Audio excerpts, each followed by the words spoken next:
중국 증시 출발 동향입니다. 중국의 상하이 종합지수 어제 이틀 연속의 하락세를 기록했습니다. 중국 증시가 다시 한번 과열 양상을 보이면서 이 증시에 대한 정부의 우려 그리고 단속이 지속되고 있는데요.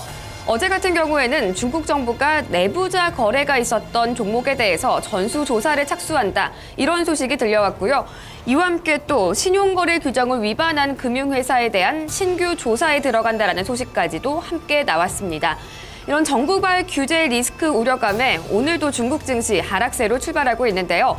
홍콩과 중국 본토 모두 다 1% 내외의 비교적 큰 하락 압력을 받고 있습니다. 그럼 먼저 홍콩의 항생지수부터 출발 동향 확인하겠습니다.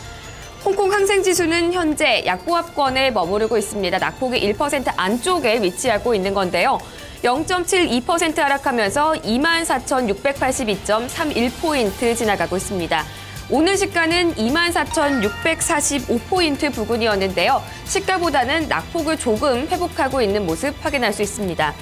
종목별로 보면은 현재 정유주인 신우쿠도 거의 3% 가까이 밀리고 있는데요. 대체로 금융주의 약세가 눈에 띄고 있습니다. 중국 생명보험이 2.2%, 그리고 공상은행이 1.9% 하락하고 있고요.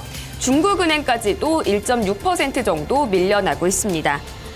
이와 함께 홍콩의 H지수는 낙폭이 조금 더 크게 나타나고 있습니다. 지금 1.2% 가까이 밀려나고 있는데요. 현재 지수는 11,822.41포인트 지나갑니다.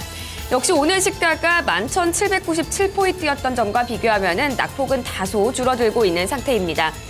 여기서는 증권주인 하이퉁증권이 2.5%대 약세 기록하고 있고요. 중국 태평양보험도 2% 넘는 급락세로 출발하고 있습니다.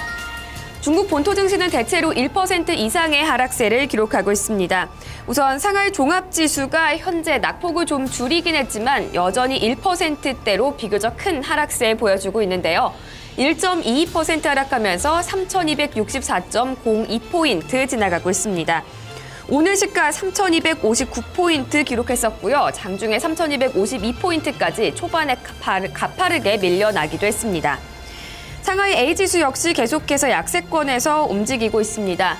현재 1.24% 밀려나고 있는데요. 3,321.07포인트 지나가고 있고요.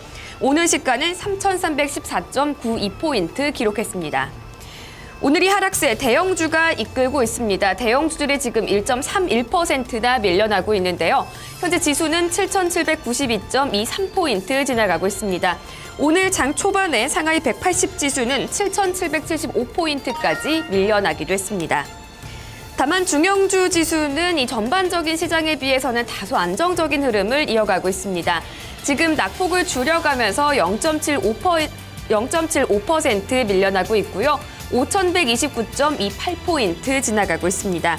오늘 시가는 5,121.26포인트였고요. 시가보다 위쪽에서 움직이고 있습니다. 이어서 중국 관련 주요 외신 뉴스도 살펴보도록 하겠습니다. 네, 중국의 증권금융당국이 마진 트레이딩, 신용거래에 대해서 새로운 조사에 착수했다라고 합니다. 이와 함께 은행에 대해서도 대출 관련한 감독을 좀 더 강화할 걸 주문했다고 하는데요. 로이터 통신의 보도로 자세한 내용 확인하겠습니다. 로이터 통신은 3명의 소식통을 인용해서 중국 증권당국이 다시 차입거래에 대한 관리를 강화하고 있다고 전했습니다. 현재 중국에서는 신용거래를 하기 전에 6개월 동안 활성화된 증권 계좌가 있어야 한다는 규정이 있는데요. 이를 무시한 채 영업을 해온 증권사를 중심으로 조사를 진행한다는 계획입니다. 또 은행권에 대해서도 은행 간 거래를 통한 단기 신용 차입의 남용을 억제한다는 계획입니다. 중국 증권당국은 벌써 올해 들어 두 번째로 이 금융권에 대한 신용 거래 조사에 착수했는데요. 앞서 이달 초 대형 증권사 3곳이 신용거래 규정을 위반한 사실을 점검을 했고요. 또 일시적으로 신용거래 중단 조치를 내리면서 중국 증시가 하루 만에 7.7%나 폭락하기도 했습니다.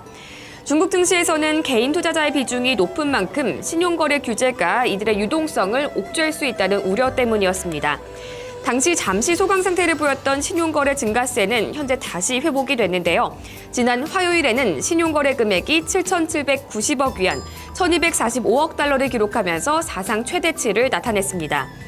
중국 증권당국은 지난해 말 기준으로 신용거래 금액이 1조 위안을 넘어서는 등 급증하고 있다면서 일부 증권사들이 단기 자금을 빌려서 장기 대출을 하고 있는 만큼 유동성 리스크도 커지고 있다고 지적했습니다.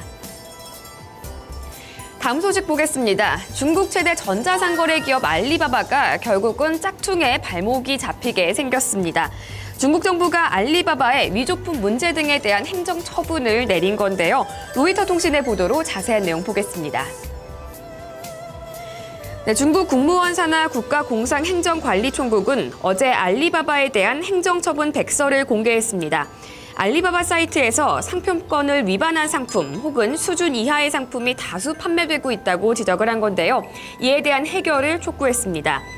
알리바바가 자사 플랫폼을 통해서 이뤄지는 불법 사업을 단속하는 데 충분한 노력을 기울이지 않고 있으며 또 문제가 골마 터질 때까지 방치했다고 꼬집었는데요.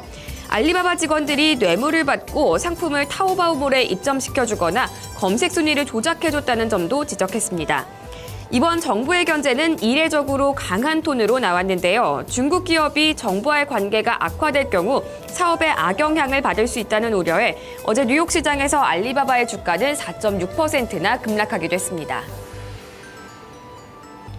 중국 관련 주요 외신까지 짚어봤는데요. 지금까지 중국 증시 출발 동향이었습니다.